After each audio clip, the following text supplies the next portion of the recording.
Cacchiqueles, estrategas o traidores. El veredicto lo decides tú. En lo alto de las montañas del altiplano, entre neblina fría y bosques de pino, las ruinas silenciosas de Iximche observan la historia que contamos sobre ellas. Durante generaciones se repitió la misma frase. Los Cacchiqueles fueron traidores. Traidores por aliarse con Pedro de Alvarado. Traidores por combatir a otros pueblos mayas. Traidores por no encajar en el mito cómodo de una sola resistencia unida. Pero las piedras no hablan en blanco y negro. Hablan de poder, de amenazas, de enemigos antiguos y de decisiones tomadas al borde del abismo. Hoy no venimos a repetir la acusación. Venimos a preguntar: ¿fueron realmente traidores? ¿O fueron estrategas enfrentando la llegada de una fuerza imposible de ignorar? Aquí comienza el juicio histórico sobre los Cacchiqueles, ante el Tribunal de la Memoria. Antes de continuar, no olvides suscribirte al canal y activar la campanita. La historia no se cuenta sola. Alguien escribe. Alguien elige quién es héroe y quién carga para siempre el título de traidor. Después de la conquista, cronistas españoles necesitaban explicar la violencia, ordenar el caos y marcar quiénes habían sido fieles y quiénes habían sido peligrosos. Siglos más tarde, cuando se construyó el Estado-Nación guatemalteco, las élites escogieron símbolos claros: un héroe indígena que resiste y muere, y un pueblo señalado por haber pactado con el invasor. Así, en manuales y discursos, los Cacchiqueles quedaron atrapados en una etiqueta simplificada: los que ayudaron a los españoles. Pero esa versión casi nunca cuenta qué ganaban, qué temían, ni qué enemigos ya tenían antes de que llegaran los castellanos.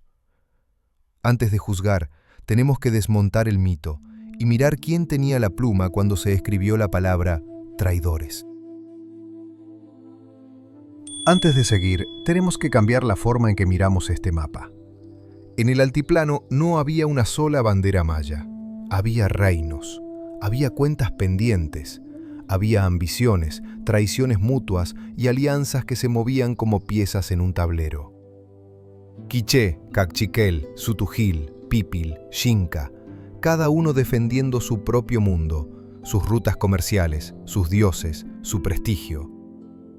Y entonces, en medio de ese equilibrio tenso, aparecen los castellanos, con caballos, acero, aliados tlaxcaltecas y mexicas, y la noticia de imperios que ya habían caído. La pregunta no es ¿por qué traicionaron los Cacchiqueles a sus hermanos mayas? La pregunta es ¿qué vieron los señores de Iximche cuando apareció en el horizonte una fuerza capaz de destruirlos a todos? En el siguiente tramo del viaje entraremos a ese mundo antes del contacto directo para entender quiénes eran los Cacchiqueles, por qué se separaron de los quiché y cómo esa historia previa explica la decisión que cambiaría para siempre su destino. Antes de la llegada de los españoles, el altiplano guatemalteco ya era un campo de fuerzas en tensión. Para entenderlo hay que aprender una palabra: Huinac. En la lengua de estos pueblos, Huinac no es solo gente, es pueblo, comunidad, y también puede entenderse como algo cercano a nación. Aquí no existía una sola bandera maya. Existían múltiples Huinac compitiendo entre sí. Los quiché dominaban vastas regiones desde Cumarcaj, con redes de tributo y ejércitos temidos. Los Cacchiqueles, primero aliados, luego rivales, crecían como una potencia emergente. Los Tzutujil controlaban el lago Atitlán. Los Pipil custodiaban rutas hacia la costa del Pacífico. Los Xinca habitaban tierras al sureste, clave para el paso hacia lo que hoy es El Salvador. Cada uno defendía su propio mundo, sus dioses, sus rutas, su honor. En este tablero complejo, los Cacchiqueles no son una nota al margen, son uno de los jugadores principales. Y es desde ahí que debemos leer cada decisión que tomarán después. Antes de ser acusados de traición, los Cacchiqueles ya habían cometido su primera osadía histórica. romper con sus antiguos aliados, los quiché. Durante años, los kaqchiqueles fueron parte del poder quiché. Combatieron junto a ellos, compartieron victorias, pero también sintieron el peso de su dominio. Una tensión creciente, agravada por abusos y humillaciones, estalló, según cuentan sus propias crónicas, en un conflicto que obligó a los señores kaqchiqueles a abandonar Kumarcaj y buscar un nuevo hogar. Ese hogar fue Iximche, fundada alrededor de 1470 sobre una meseta rodeada de barrancos profundos, diseñada para ser inexpugnable, con plazas, templos, palacios y cancha de juego de pelota. Iximche no fue un refugio improvisado, fue una declaración política. Ya no somos vasallos, somos un Winak con nuestra propia capital. Desde allí, los kaqchiqueles lanzaron campañas, negociaron alianzas y se consolidaron como uno de los poderes más temidos del altiplano en las últimas décadas antes de la llegada europea. La grandeza de Iximche no se sostenía solo con murallas. Se sostenía con guerra, con prestigio militar y con el control de rutas estratégicas. Los kaqchiqueles combatieron contra otros linajes internos rebeldes, contra dominios que se les escapaban y contra la sombra persistente de los quiché. Cada victoria reforzaba su imagen como guerreros disciplinados, capaces de movilizar ejércitos en las montañas y de asegurar caminos que conectaban el altiplano con la costa del Pacífico y el comercio de cacao, sal y plumas.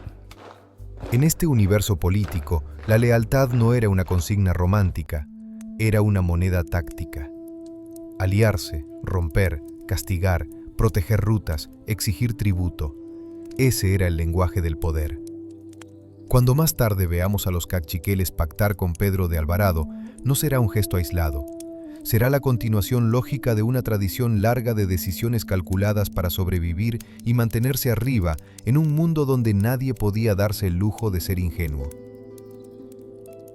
Antes de ver un solo casco español en sus plazas, los kaqchiqueles ya habían sentido el golpe de algo invisible. Entre 1520 y 1521, epidemias terribles, muy probablemente viruela, azotaron los pueblos del altiplano. Los anales kaqchiqueles hablan de mortandad masiva, de cuerpos sin enterrar, de un mundo que se quebraba sin entender por qué. Al mismo tiempo, las noticias viajaban con comerciantes e indígenas aliados. En el norte, en México, un gran imperio había caído. Tenochtitlán, derrotada por hombres barbudos, armas desconocidas y miles de guerreros indígenas aliados. Desde Iximche, los señores kaqchiqueles miraban un horizonte en el que algo había cambiado para siempre. Sabían que una nueva potencia avanzaba hacia el sur, que los viejos equilibrios entre quiché, kaqchiquel, sutujil, pipil y xinca ya no serían suficientes. En un mundo debilitado por la enfermedad y marcado por décadas de guerra, la llegada de Pedro de Alvarado no fue una sorpresa aislada. Fue la irrupción final de una amenaza anunciada, y cuando ese nuevo jugador apareció en sus fronteras, los kaqchiqueles hicieron lo que siempre habían hecho. Buscaron decidir, no esperar a ser decididos. Cuando el ejército de Pedro de Alvarado entró en el altiplano en 1524, los quiché todavía eran el gigante temido. Pero en cuestión de semanas, ese gigante fue derribado.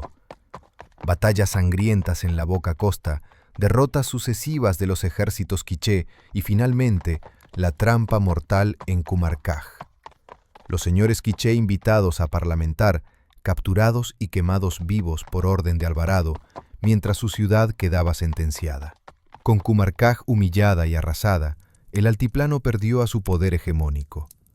Lo que quedó fue un vacío peligroso. Un nuevo ejército, españoles y miles de aliados nahuas, avanzando con brutalidad, y alrededor pueblos mayas calculando si ese monstruo debía enfrentarse o dirigirse cuidadosamente. Entre ellos, los kaqchiqueles de Iximche, observando, midiendo, entendiendo que el mundo que conocían acababa de romperse. Pocos días después de Kumarcaj, Pedro de Alvarado se dirige hacia Iximche, y lo que encuentra allí no es un enemigo, es una puerta abierta. El 14 de abril de 1524, los señores Cachiqueles, Belejecat y Caji y Mox reciben a los españoles en su capital. No arrodillados, sino como anfitriones que entienden el peso del momento. Para los Cachiqueles, el mensaje es claro: aprovechar el vacío dejado por Cumarcaj, proteger su Huinac y utilizar temporalmente a esta nueva fuerza contra sus rivales históricos. Para Alvarado, el acuerdo también es conveniente. Iximche ofrece alimento, guía y, sobre todo, guerreros. No es una rendición, es un pacto político entre dos poderes que creen poder controlarse mutuamente. Aquí empieza la alianza que más tarde sería usada como prueba para llamarlos traidores. Pero en este instante es una jugada magistral de supervivencia. Con el pacto sellado, la alianza Cachiquel-española se mueve rápido. Primero, el objetivo es claro: los Sutujil. Los Cachiqueles, desde Iximche, envían mensajeros exigiendo que reconozcan la nueva alianza. Los Sutujil los ejecutan. Ese gesto abre la puerta a la campaña. Alvarado marcha con españoles, nahuas y guerreros cachiqueles que conocen cada desfiladero, cada orilla del lago. Las crónicas hablan de canoas, de presión combinada, hasta forzar la rendición Sutujil.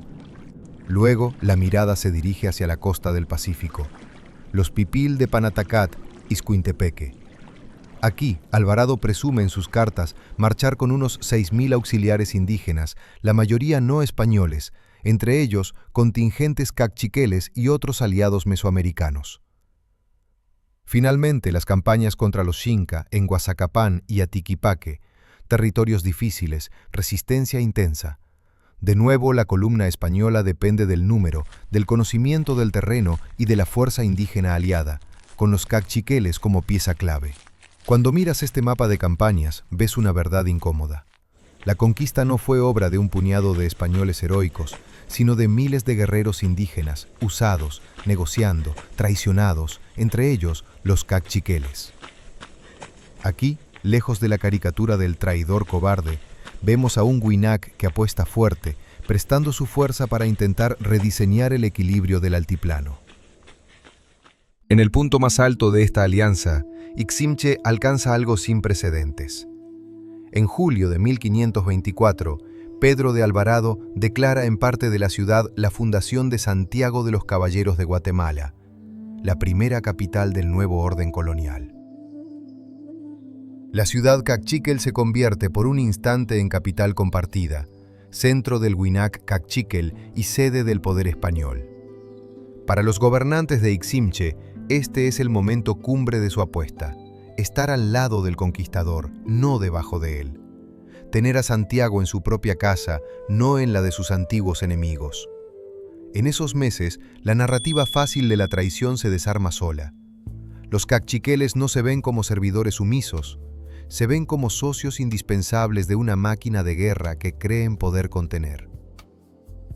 Lo que no saben es lo rápido que ese pacto se va a corromper y cómo este momento de gloria compartida será el preludio de una guerra brutal entre Iximche y aquellos a quienes abrió sus puertas. La alianza con los españoles no se rompió de un día para otro. Se pudrió. Pedro de Alvarado, viendo la riqueza y organización de los cachiqueles, comenzó a exigir más tributo, más trabajo, más oro. Fuentes señalan demandas desmedidas, como 1000 hojas de oro de gran valor, además de servicios forzados para sus campañas. Lo que había comenzado como pacto entre aliados empezó a sentirse como sometimiento. Castigos, abusos, españoles y aliados instalados como señores en tierra ajena, tratando al Huinac Cachiquel como si fuera botín. Los señores de Iximche leyeron con claridad el mensaje. Para Alvarado, la alianza había sido un escalón, no un compromiso. Lo que viene después no es una simple rebelión. Es la respuesta de un pueblo que se niega a seguir financiando su propia cadena. Entonces llegó el gesto definitivo. El 28 de agosto de 1524, los cachiqueles decidieron abandonar Iximche, no como fugitivos desordenados, sino como un pueblo que retira su consentimiento. dejaron la ciudad vacía. Casas, templos, patios, sin su gente, sin los aliados que hacían posible la presencia española. 10 días después, los españoles respondieron con lo único que conocían. Declararon oficialmente la guerra contra los caciqueles. En ese momento, la etiqueta de aliados quedó atrás. Comenzaba una guerra larga, silenciosa, desgastante, entre quienes alguna vez compartieron la misma plaza.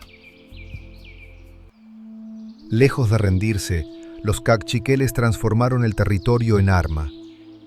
Desde los montes y barrancos golpeaban rápido y desaparecían. Las crónicas mencionan emboscadas, ataques a pequeños destacamentos, cortes de suministros y trampas brutales diseñadas para caballos, fosos ocultos con estacas en el fondo, el terror de la caballería española enterrado en la montaña. No podían igualar el acero ni los caballos en campo abierto, así que cambiaron las reglas. Durante años, convirtieron el altiplano en un laberinto hostil, obligando a los españoles a gastar hombres, recursos y, sobre todo, miedo. Estos no son los traidores sumisos del mito. Son estrategas de guerrilla, explorando cada ventaja posible contra un enemigo al que ellos mismos habían dejado entrar. La presión caciquel no fue un simple gesto simbólico, forzó movimiento. Los españoles comprendieron que no podían sostenerse en medio de un territorio hostil. Primero fundaron un asentamiento en Tecpan, Guatemala, pero los ataques continuos, el acoso constante y la inseguridad hicieron inviable la zona. En 1527, la capital fue trasladada al valle de Almolonga, en las faldas del volcán de Agua, lo que después conoceríamos como Ciudad Vieja. Detrás del mapa frío de traslados oficiales hay una realidad incómoda. Un pueblo que obligó al conquistador a moverse, retroceder, recalcular dónde podía dormir sin temor. Los caciqueles, ya declarados enemigos, seguían moldeando la geografía política de Guatemala desde la resistencia. Tras años de guerra, persecuciones y hambre, la resistencia tuvo un costo insoportable. El 9 de mayo de 1530, los principales señores caciqueles salieron de los montes y se presentaron en la nueva capital española para rendirse. No era una rendición teatral de cobardes, sino la decisión amarga de un pueblo agotado. Sus mejores guerreros muertos, sus cultivos arrasados, sus comunidades desplazadas. Con el tiempo, muchos líderes serían perseguidos, humillados y algunos ejecutados, como Calle y Mox y otros señores, ahorcados tras nuevos levantamientos décadas después. El mensaje colonial fue claro. A quien se atreve a desafiar a los Alvarado, se le cobra con sangre, aunque haya sido aliado antes. Pero hay otra lectura. Pese a la derrota, los caciqueles rompieron el guión del aliado dócil. Se levantaron contra el conquistador, forzaron su retirada de Iximche, lo obligaron a mover su capital y pagaron ese gesto con todo. Llamarlos solo traidores es borrar su guerra, su sacrificio y su derecho a haber intentado cambiar su destino. Así nos lo contaron muchos años. Los caciqueles traicionaron a los mayas aliándose con los españoles. En los libros de texto, la historia suele dibujarse como una película sencilla: buenos contra malos, héroes que resisten hasta la muerte y pueblos que se venden al invasor. En esa versión, los caciqueles quedaron marcados como los traidores de los mayas, sin contexto, sin matices, sin mencionar que también se levantaron en armas contra los mismos españoles con los que primero pactaron. Pero cuando miramos crónicas indígenas, cartas de Alvarado y la investigación histórica reciente, ese relato escolar se cae solo. No fue una traición romántica a una nación imaginaria.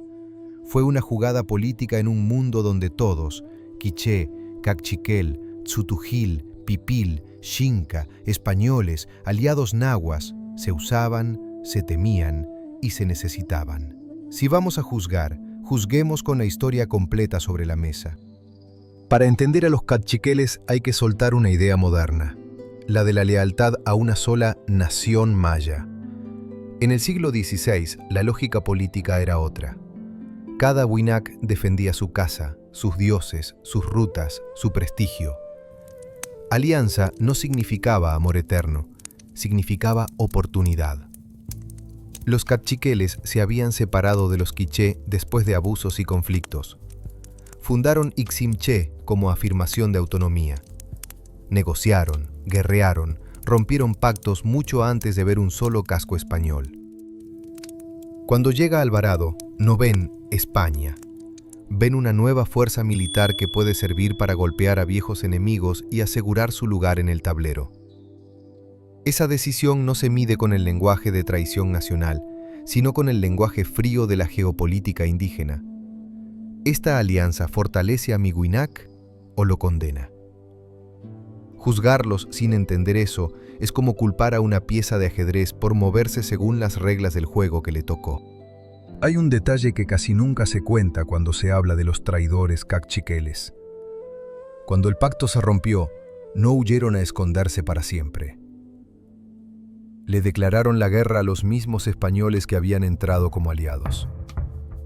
Abandonaron Iximché, cortaron el apoyo, hostigaron rutas, tendieron trampas para caballos, golpearon donde más dolía. Su resistencia obligó al conquistador a mover la capital, a admitir que el altiplano no estaba bajo control. En la historia de la conquista de Guatemala, la guerra cachiquel no es una nota de pie de página. Es uno de los episodios más serios de resistencia indígena organizada contra el proyecto de los Alvarado.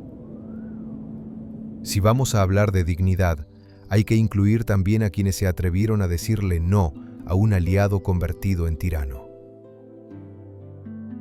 Llamar traidores a los cachiqueles no es solo un error histórico antiguo. Sigue teniendo consecuencias hoy. Esa etiqueta alimenta la idea de que algunos pueblos indígenas son menos auténticos, menos mayas, menos dignos, porque en el siglo XVI tomaron decisiones tácticas ante una invasión brutal. Este mito ha sido usado para enfrentar comunidades entre sí, para simplificar su historia política y para reforzar prejuicios racistas y regionales en el discurso cotidiano y mediático. La historiografía reciente, periodistas y pensadores mayas contemporáneos han señalado cómo el relato de los cachiqueles traidores sirve más a la comodidad de quienes cuentan la historia que a la verdad de lo que ocurrió. Cuando reducimos a un pueblo entero a una sola palabra, traidor, no solo borramos su resistencia, también negamos su derecho a haber tomado decisiones difíciles para sobrevivir. Corregir este mito no es un capricho académico, es una forma de respeto. Ahora que conoces la historia completa, volvamos a la pregunta inicial. Cachiqueles, ¿estrategas o traidores? Fueron estrategas cuando vieron caer a Cumarcaj y decidieron pactar antes que esperar la destrucción. Fueron aliados incómodos cuando prestaron sus guerreros para guerras que creyeron que podían controlar. Fueron enemigos decididos cuando rompieron con los Alvarado, vaciaron su ciudad y pelearon desde los barrancos una guerra desigual. Fueron víctimas cuando la respuesta colonial se cobró en sangre la osadía de haber dicho no. Y son, hasta hoy, sobrevivientes que mantienen lengua, memoria, ceremonias, tejidos, nombres antiguos, a pesar de siglos de señalamientos y simplificaciones. No fueron villanos secundarios en una obra ajena, fueron protagonistas de su propia historia, tomando decisiones bajo una presión que ninguno de nosotros puede imaginar por completo. Si este video logra algo, que no sea absolver ni condenar con ligereza, sino invitarte a mirar a los cachiqueles como lo que siempre fueron, un pueblo complejo, inteligente, contradictorio, tan humano como cualquiera. La próxima vez que escuches cachiqueles, traidores de los mayas, recuerda todo lo que acabas de ver y responde con hechos, no con mitos. Suscríbete al canal y activa la campanita para no perderte la próxima historia.